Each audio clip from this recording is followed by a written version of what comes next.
अभी नहीं है, उसमें मुझे एक कमी महसूस होती है। और जैसा इन्होंने आज इस कार्यक्रम में बताया कि यहाँ आके मेरी भी ख्वाहिश है कि मैं अपनी जो भाषा, अपना जो उर्दू ज़बान है उस पर और काम करूँ, और अगले साल इंशाल्लाह जब हम लोग इस तरीके के कार्यक्रम में आए, इस तरीके का और कार्यक्रम होगा ही, तो उसमें बखूबी उर्दू ज़बान में ही आप सभी लोगों से बात करूं, ऐसी मेरी ख्वाहिश है।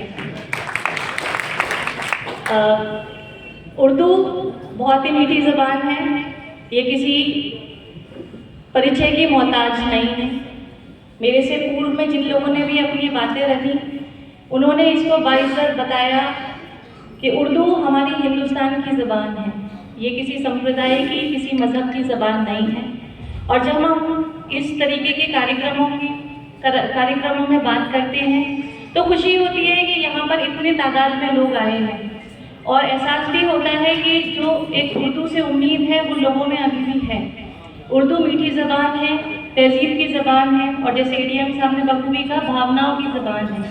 हम लोग कोई भी बात खड़ी बोली में बोलेंगे, जैसे मैं जिस क्षेत्र से आती हूँ वहाँ खड़ी बोली है, तो खड़ी बोली में बोलेंगे, वही ज़बान अगर वही सेम सेंटेंस को अगर उर्दू में बोलेंगे तो भले ही उसका उद्देश्य सेम ही रहेगा, भले ही जो मैसेज है वो सेम है, लेकिन वो जो मिठास कानों को लगेगी ना, डांटेंगे भी उर्दू में तो अच्छा लगेगा।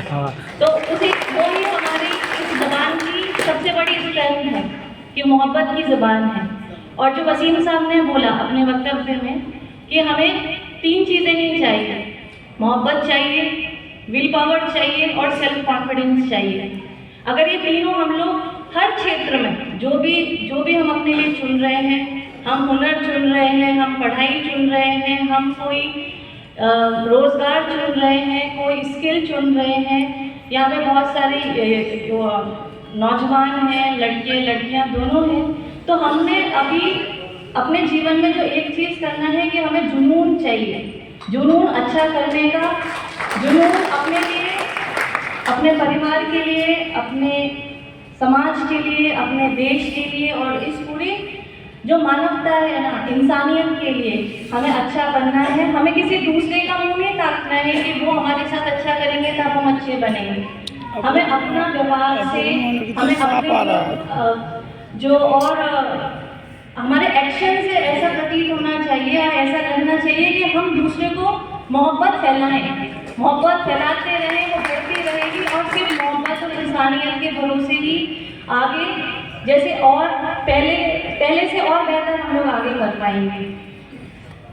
मुझे बहुत अच्छा नहीं लग रहा कि शायद आज इस कार्यक्रम का जो उद्देश्य है उस उद्देश्य के हिसाब से मेरी ज़बान नहीं है, क्योंकि हो सकता है कि फ़रोग़ उर्दू में या मेरे को सुनने से पहले लोगों को उस तरीके का कुछ एहसास रहा होगा कि जब मैडम अपनी बात शुरू करेंगी तो उसमें उर्दू ज़बान के बहुत सारे शब्द रहे होंगे।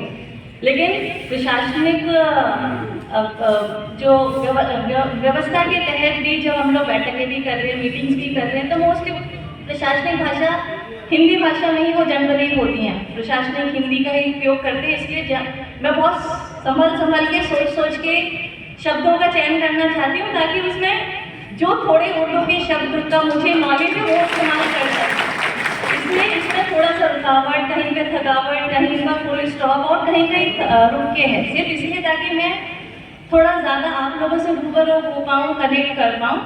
लेकिन मैं उसका खुद ही एक अगर उदाहरण कहेंगे तो उसका मैं उदाहरण है कि सिर्फ एक अगर किसी समुदाय या संप्रदाय से आप आ रहे हैं तो ज़रूरी नहीं है कि आपको आती है, नंबर 1। नंबर 2, ये ज़रूरी नहीं है कि आप अगर किसी एक विशेष समुदाय से ही बिलोंग करते हैं तो ही आपको सीखनी है। इससे दोनों अर्थ हैं। जो हमारे जैसे अगर इसको स्पष्ट रूप से बताया जाए तो अमूमन लोग सोचते हैं कि मुसलमानों की ज़बान है उर्दू, वैसा नहीं है, हिंदुस्तान की ज़बान है उर्दू। अगर वैसा हो रहा होता तो आज मुझे आप सभी के सामने उतना अटक के रुक के बात करने की ज़रूरत नहीं होती। वो माना जाता कि मुझे उतना आता ही है। और आप में से ऐसे बहुत सारे लोग यहाँ पर होंगे जो मुस्लिम्स नहीं है, उसके बाद भी बहुत बड़े स्कॉलर्स हैं। जैसे हमारे एडीएम साहब ने अपने वक्तव्य में कहा ही कि हमारे इस विशाल और जिस संस्कृति से भरपूर जो हमारा देश है, उसमें इतने बड़े बड़े साहित्यकार हुए हैं जिन्होंने अपनी पहली साहित्य का शुरुआत उर्दू से की। तो वो ज़रूरी नहीं है कि सभी मुसलमान थे। तो हमारे को जो एक गलतफहमी रहती है कि ये किसी एक खास वर्ग की, किसी एक खास संप्रदाय की ज़बान है, तो वैसा नहीं है। उससे ये इसका जो विकास है, जो ग्रोथ होना चाहिए, वो और संकीर्ण हो जाती है।